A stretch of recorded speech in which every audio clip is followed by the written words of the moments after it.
Well, he's not a senator yet, but he could be. Senator Banks, you've just been reelected to a 6-year term. You could be facing him on the Senate floor, where he will be advocating a national ban on interstate travel for the first time. Well, hello, Lawrence. It's great to join you. And thank you for bringing this to everybody's attention. This is the very reason why I'm back in the Senate. This is such an important issue in the state of Nevada. Why? Because in 1990, the people in the state of Nevada voted to codify Roe versus Wade, because Nevadans believe in the right of women to choose. And at that time, it was about 2/3 of the voters voted to support it, and they still do. And this crosses party lines in Nevada. This is Republicans, Democrats, Independent. This is men, women support a woman's right to choose. And this is one of the reasons why I was reelected to the Senate, to continue to fight for the right of women's freedoms in this instance, their personal freedom when it comes to the right to make these decisions about their health care. And let me just say, Lawrence, as we can see, the far-right extreme Republicans who not only cheered the repeal of Roe versus Wade want to take it even further. Forget about states' rights, which is really what they were supporting at the time when they repealed Roe versus Wade. Forget about states' rights. They would even impede my state from providing essential health care to women and criminalize them and doctors. And so that's why this is such an important issue for us to continue to fight, to protect women, to protect doctors, to protect really a majority of Americans in this country who believe in the right of women to choose.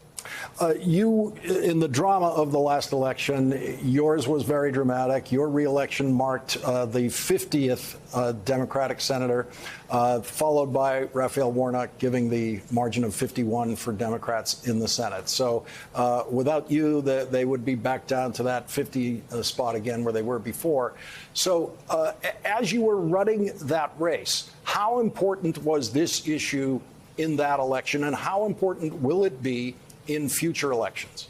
Well, it was so important. That's why I'm here. By being the 50th, holding the Senate, we can stop any federal abortion bans that these right-wing extremists want to bring in Congress. That's the very reason why I'm here. I will tell you, being home, when I was home campaigning and talking to Nevadans over these last 2 years, the repeal of Roe versus Wade and what's happening in the erosion of women's rights in this country when it comes to their health care was the #1 issue for so many people. I stood and had press conferences, not with Democrats, but also Republican men and women on this very issue, who were concerned that the women's right to choose was being taken away. And then the next step that they were seeing, these federal abortion bans, and then trying to criminalize doctors and women who wanted to come to our state to seek their health care rights. So as you just pointed out with Congressman Banks, this isn't over. There's a minority of extreme individuals in this country who don't support what a majority of Americans want in this country when it comes to women's right to choose. And we have to continue this fight, because they're going to take it as far as they can take it. And we have to be the backstop. My winning in Nevada and becoming the 50th seat here for the Senate, Democrats to control in the Senate, is a backstop from any extreme Republicans trying to pass a federal abortion ban.